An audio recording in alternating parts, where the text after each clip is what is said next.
Hello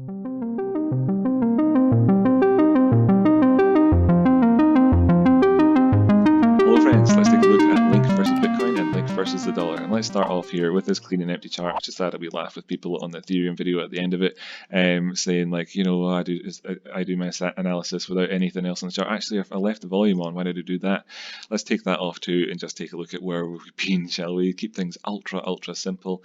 Oh, look here, we've come down past this previous resistance here, and we've gone past this point here, this pivot here. We've made it down to here, and we're consolidating sideways in here where we have had just this resistance here in the past, and suppose some in here as well. But where would the next downward target be if we had to look for one down the way? Would it be 31 or so over there where we've got all this happening? If we had an upward side target, where would that be? I suppose the first thing you could look to really in a sense would be these previous highs we've had at 36, 30 or so. This here to me appears to just be really more or less consolidating. I suspect the volume's going down a wee bit in this. Let's stick things back on and see how things are looking up here.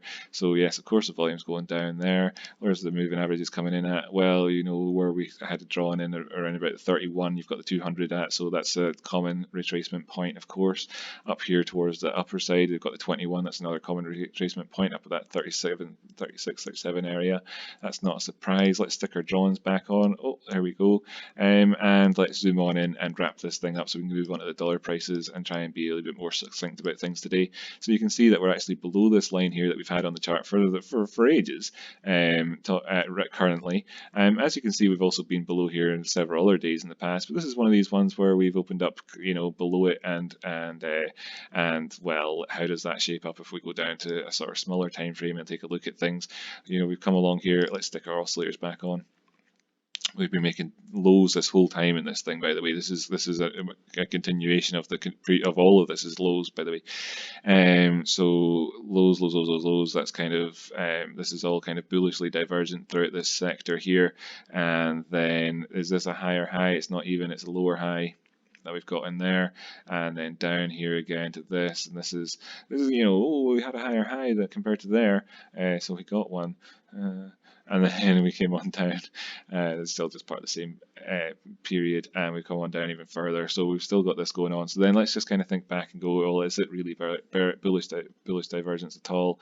Compare some further out lows instead of that. Let's go to the 12-hour chart. Very much sideways here. I mean, we've got divergence of a sort for sure.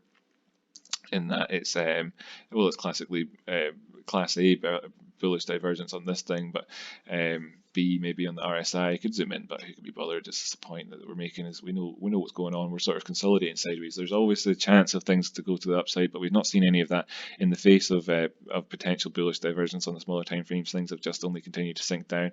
Looking at things really to come in and act as support, or else we could just see things breaking on down the way. Let's go back up to the 24-hour chart and have a look and see again how things could be looking. Well, not particularly great. Are we going to get any further answers of this particular chart right now? I mean, we essentially have to remain bearish on this. This is a descending triangle, if anything, as well. I suppose you could say, which are typically bearish operating.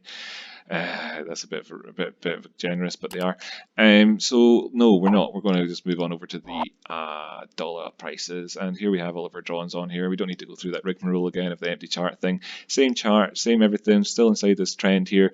We're still inside this ascending triangle as it happens. Want to see the prices really pick up versus the dollar, so that we've got to give us some breathing space against the Bitcoin prices, of course.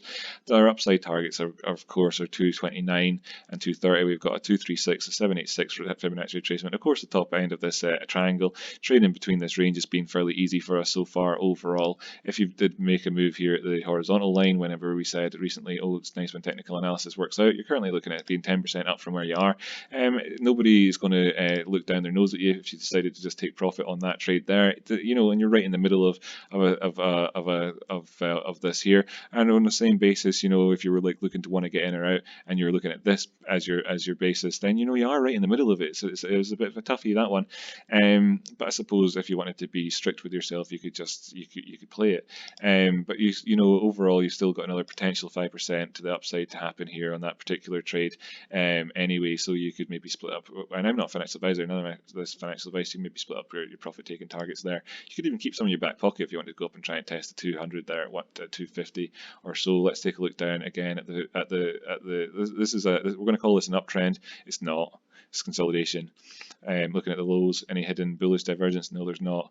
Okay, no, that doesn't really work as an uptrend. There's no highs to compare. Well, we're going to call this a downtrend. It's not. It's consolidation. Looking at the tops though in this, is there any hidden bearish divergence? No, there's not.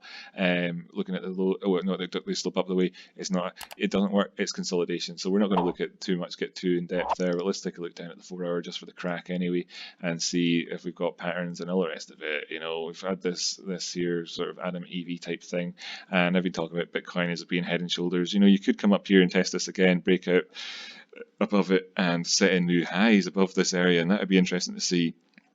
You could fake out and come on down again, whatever. Who knows? The prices are just oscillating around themselves here again. Like, do we want to get excited about this crossing over of these things? No, we certainly do not. The ADX down there so low. It's just it's sideways. So until such times as it's not, then everything stands as we've been saying in all the previous videos. Thanks very much for joining in, liking, subscribing, all that jazz. Let's sign off looking over here at Binance, and see if there's anything different here. No, there's not. I mean, it's the 21's below us currently. We're sandwiched between the EMAs and the 4 hour. Go up to the 24 hour, and you can see we're a million miles away from EMAs. We're not using them at the minute on this chart for anything, and we're just looking at the same jazz. Yeah, thanks very much for tuning in. Mutual appreciate for everybody who likes, subscribes, all that stuff, and shares it with a friend. And if you watch all the videos, then you're a special human being. Okay, thanks very much for tuning in. I'll catch you in the next episode.